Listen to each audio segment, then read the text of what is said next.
As Armas da Persuasão, de Robert B. Cialdini. A arte da persuasão reside na compreensão dos intrincados mecanismos mentais que nos levam a concordar e dizer sim, ao mesmo tempo em que nos protegemos contra influências indesejadas.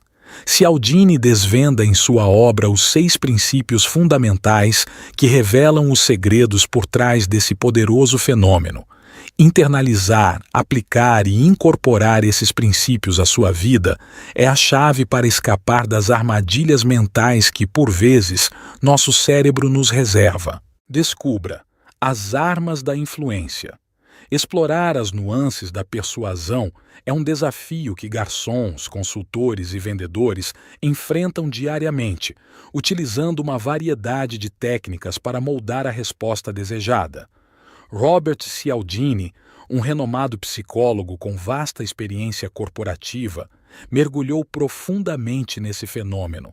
Sua jornada incluiu a leitura de diversos guias de vendas, participação em treinamentos e extensas pesquisas, revelando os motivos subjacentes que levam as pessoas a dizerem sim quando, talvez, preferissem dizer não. Em seu livro, ele desvenda as estratégias psicológicas utilizadas pelos mestres da persuasão, categorizando-as como as armas da influência.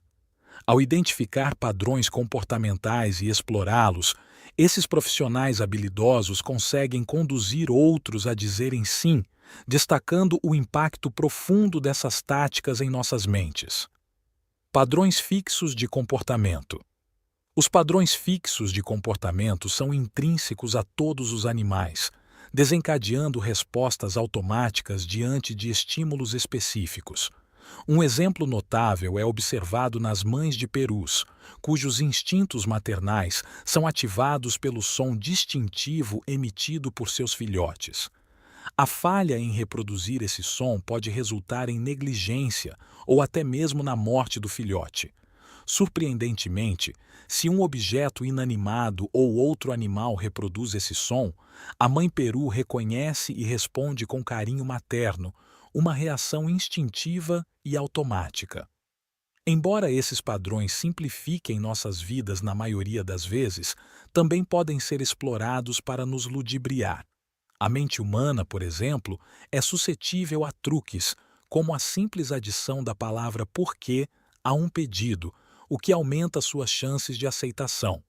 Esses padrões são essenciais por reduzirem a carga cognitiva necessária para agir em diversas situações, mas, como exemplificado por cupons de desconto sem efetivo desconto, podem surpreendentemente influenciar nossas escolhas de maneiras inesperadas. O princípio do contraste. A percepção humana é sensível à disposição das coisas, interpretando-as de forma distinta quando apresentadas em conjunto ou de maneira isolada. Essa peculiaridade é explorada em estratégias de vendas, como quando um produto mais acessível precede um mais caro, fazendo com que este último pareça ainda mais elevado aos olhos do consumidor. No universo da moda, vendedores buscam inicialmente promover o produto de maior custo. Caso não seja adquirido, cria-se a impressão de que os demais itens têm preços notavelmente mais baixos. Imobiliárias adotam uma abordagem semelhante, exibindo primeiramente propriedades de maior valor, ajustando as expectativas do cliente para, posteriormente, apresentar a propriedade desejada pelo corretor. No mercado automotivo, a tática é negociar primeiro o valor do carro, para depois abordar os custos dos opcionais, capitalizando assim a influência da ordem na percepção do consumidor. As 6 regras de Cialdini. Agora, exploraremos as 6 diretrizes identificadas por Cialdini que capacitam você a exercer persuasão com eficácia e a se resguardar contra influências indesejadas. Acompanhe. Regra 1. Reciprocidade. A inclinação humana para retribuir é evidenciada pelo desejo inerente de expressar gratidão por aquilo que nos é concedido por outras pessoas. A reciprocidade desempenha um papel tão fundamental em nossa natureza que, mesmo diante de sentimentos ambíguos em relação a alguém, nossa propensão a retribuir prevalece quando essa pessoa nos beneficiou. Cialdini ilustra essa poderosa regra com exemplos notáveis. Nos Estados Unidos, o presidente Lyndon Johnson obteve êxito em aprovar leis no Congresso através de favores prévios aos congressistas, enquanto Jimmy Carter enfrentou dificuldades de reforma por não ter cultivado essas relações. A sociedade Hare Krishna implementa a prática de oferecer flores antes de solicitar doações, aumentando consideravelmente a disposição das pessoas em contribuir após esse gesto. Mesmo uma simples amostra grátis pode desencadear um senso de reciprocidade, tornando as pessoas relutantes em recusar futuras solicitações daqueles que lhes proporcionaram essa cortesia. A estratégia de vendedores da Amway, que oferecem uma coleção gratuita de produtos para teste, reflete como a reciprocidade gera compromissos difíceis de romper. Na Primeira Guerra Mundial, um soldado alemão, ao encontrar um inimigo desprotegido durante uma refeição, ofereceu pão em um gesto de cortesia, resultando em uma recíproca inesperada. O inimigo retornou sem o capturar. A regra da reciprocidade, por sua vez, cria dívidas não solicitadas, moldando as expectativas sociais para que retribuamos mesmo quando não solicitamos algo. Por exemplo, ao aceitar que alguém pague suas bebidas em um bar, uma mulher pode ser percebida como disponível para aquele homem de acordo com essa dinâmica social. Concessão recíproca. Uma estratégia eficaz para obter a aceitação de seus pedidos é iniciar com uma solicitação grande e complexa, que provavelmente será inicialmente recusada. Após essa recusa, apresente um segundo pedido mais moderado. É crucial que o primeiro pedido seja ambicioso, mas realista. Após a negativa inicial, as pessoas muitas vezes sentem a necessidade de retribuir de alguma forma, tornando o pedido mais moderado mais propenso a ser aceito. Essa abordagem capitaliza a dinâmica psicológica de que, após um pedido ousado, a concessão subsequente cria um senso de reciprocidade, levando à aceitação mais favorável do segundo pedido. No contexto de produtos com opções de preço, aconselhar inicialmente a aquisição do produto mais caro pode tornar a venda do produto mais acessível consideravelmente mais fácil. A sensação de responsabilidade e satisfação após concordar com uma concessão nos faz acreditar que causamos uma mudança, tornando-nos mais suscetíveis a compromissos futuros. Como dizer não à reciprocidade? Identificar quando somos direcionados à reciprocidade por motivos comerciais é crucial. Nesses momentos, é essencial programar mentalmente para compreender que não estamos obrigados a retribuir automaticamente ofertas comerciais. Estar consciente desse processo nos permite tomar decisões mais conscientes e alinhadas com nossos interesses reais. Regra 2. Comprometimento e consistência. Após tomarmos uma decisão ou adotarmos uma posição, forças pessoais e interpessoais nos impulsionam a agir de maneira consistente com essa escolha. A nossa cultura valoriza a consistência, tornando-a uma qualidade admirável. Além disso, a consistência simplifica nossa vida, evitando a necessidade constante de reavaliar nossas escolhas.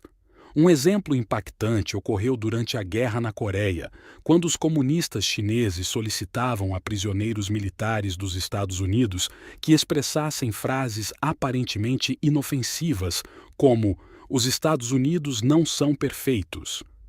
Ao concordarem com o primeiro pedido, os prisioneiros ficavam mais propensos a cumprir demandas subsequentes, agindo consistentemente com a afirmação anterior. Isso resultou, em alguns casos, em deserções. No campo do jornalismo, Quando um editor pede a um escritor que redija um artigo a favor de uma causa, a tendência é que as pessoas passem a acreditar que o autor defende genuinamente essa causa.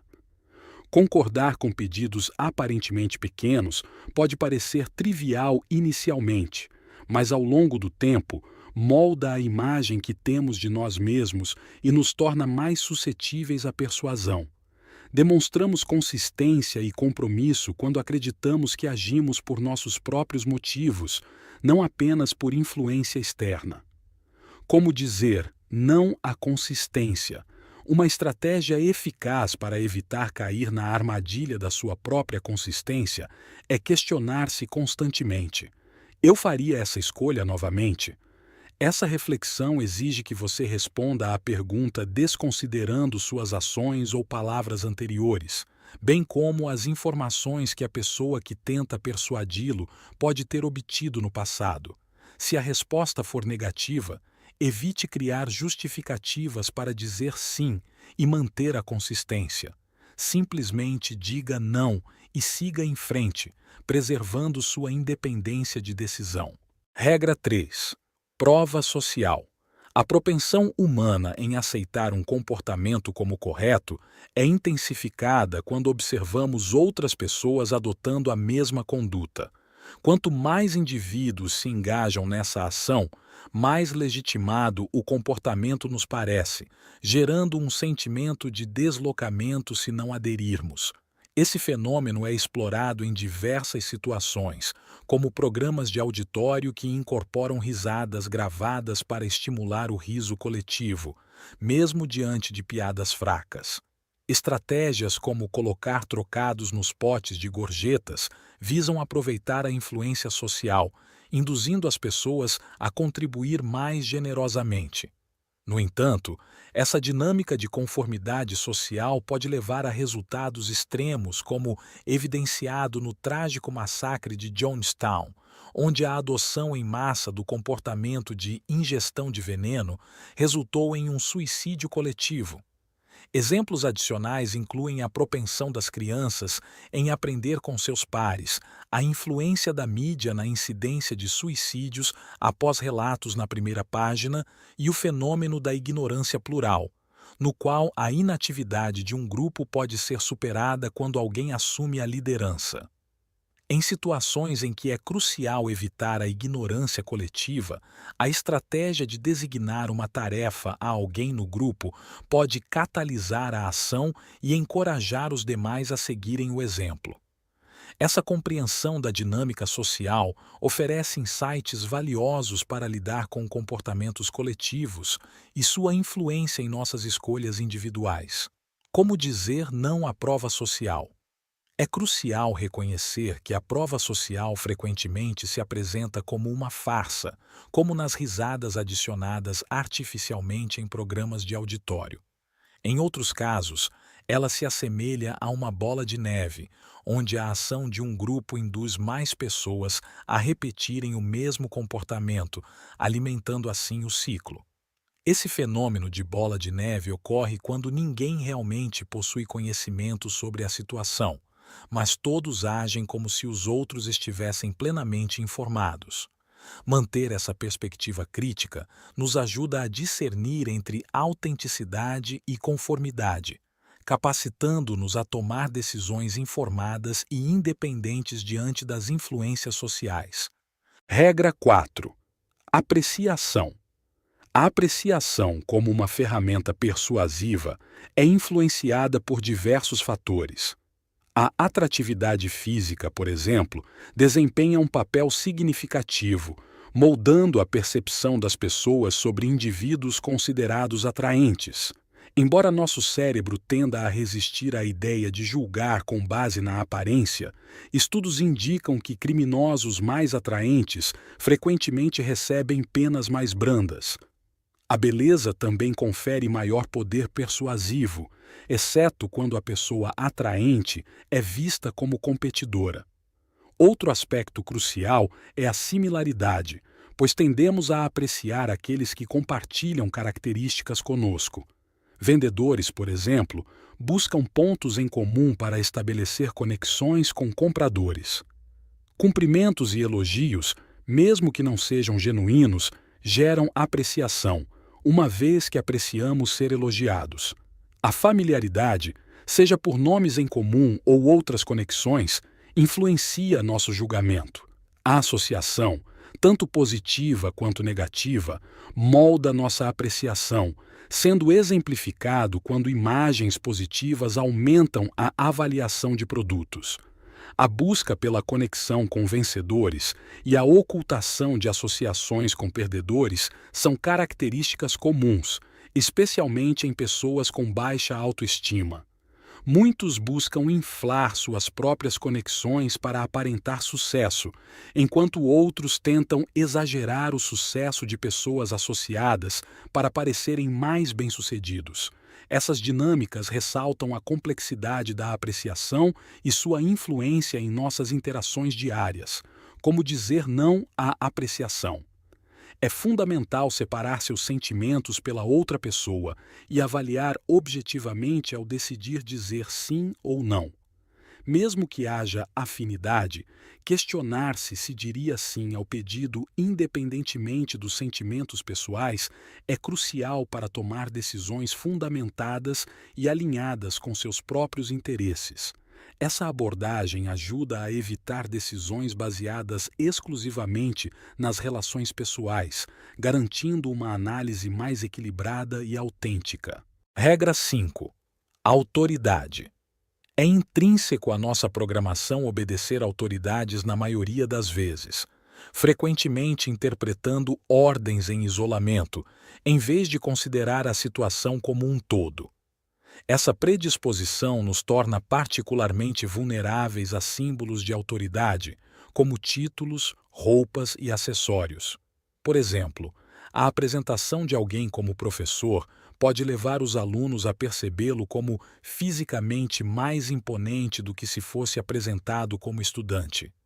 Em situações cotidianas, como o trânsito, motoristas de táxi podem hesitar mais em buzinar para um carro de luxo que atrapalha, em comparação com um carro mais antigo. Curiosamente, quando questionadas sobre essa influência, as pessoas tendem a subestimar sua suscetibilidade a esses símbolos de autoridade, revelando a sutileza e poder dessa dinâmica psicológica. Como dizer não à autoridade? Para se proteger contra a persuasão baseada em autoridade e seus símbolos, é essencial questionar a legitimidade dessa autoridade. Avalie se a pessoa é verdadeiramente uma especialista na área em questão e se sua autoridade é genuína. Pergunte a si mesmo por que essa autoridade se importaria se você concorda ou não e investigue seus interesses em relação a você. A imparcialidade da autoridade desempenha um papel significativo na persuasão, tornando crucial descobrir quais são seus verdadeiros interesses em relação a você. Estabelecer essa clareza contribui para uma análise mais crítica e informada diante de influências baseadas em autoridade. Regra 6. Escassez. A percepção de perder algo que possuímos muitas vezes nos motiva mais do que a perspectiva de ganhar algo de valor semelhante. A crença de que conquistar coisas difíceis é mais valioso do que adquirir algo facilmente acessível faz com que nossa mente associe escassez à qualidade. À medida que as coisas se tornam mais escassas, sentimos uma diminuição em nossa sensação de liberdade, e a resistência à perda dessa liberdade é profunda. Um exemplo notável é a resistência do povo soviético, que se rebelou contra a tentativa da KGB de retirar a liberdade proporcionada por Gorbachev. Outros casos interessantes destacam como a escassez afeta nosso comportamento. Quando os pais interferem em um relacionamento adolescente, os namorados tendem a querer ficar mais próximos e se casar com mais frequência. Informações censuradas, muitas vezes, são mais valorizadas do que as informações abertas, destacando a tendência de atribuir maior importância ao que é restrito. Revoluções são mais propensas a ocorrer quando a economia passa de períodos de prosperidade para reviravoltas, onde as pessoas percebem perdas, do que quando as coisas simplesmente param de melhorar. A combinação de escassez e rivalidade também se revela uma arma poderosa, como exemplificado pelo leilão da ABC para a exclusividade do filme A Aventura de Poseidon, onde a emissora preferiu gastar mais para enfrentar a escassez e a competição com rivais como CBS e NBC. Essas dinâmicas ilustram como a escassez e a rivalidade influenciam nossas decisões e ações de maneiras complexas. Como dizer não à escassez? O verdadeiro prazer reside na experiência vivida, não apenas na posse. A armadilha da escassez muitas vezes nos leva a adquirir itens simplesmente por sua raridade. Antes de comprar algo buscando exclusividade, é crucial refletir profundamente. Pergunte a si mesmo se esse item terá utilidade real no futuro ou se o impulso de possuí-lo está relacionado à sua escassez percebida. Avaliar cuidadosamente a relevância e o valor a longo prazo dessa aquisição pode ajudar a evitar decisões impulsivas baseadas apenas na raridade do objeto. Influência instantânea. Compreender as armas de influência é crucial, pois representam reações automáticas que empregamos ao tomar decisões em situações em que não temos conhecimento completo. Em um mundo dinâmico, onde novos produtos, serviços e pessoas constantemente entram em nossas vidas, é essencial aprofundar nosso entendimento sobre essas armas de influência. Assimilá-las permite reagir de maneira mais informada ao que o mundo nos apresenta. Além disso, desenvolver defesas contra empresas e marcas que utilizam essas armas de maneira antiética é essencial. Divulgar esse conhecimento possibilita que um maior número de pessoas compreenda como essas técnicas operam, capacitando-as a se defenderem contra persuasões maliciosas. Essa consciência coletiva é fundamental para construir uma sociedade mais informada e resistente às manipulações indevidas. Espero que tenha gostado do mini audiobook. Deixe nos comentários algum livro que gostaria como resumo aqui no canal. Obrigado, até a próxima!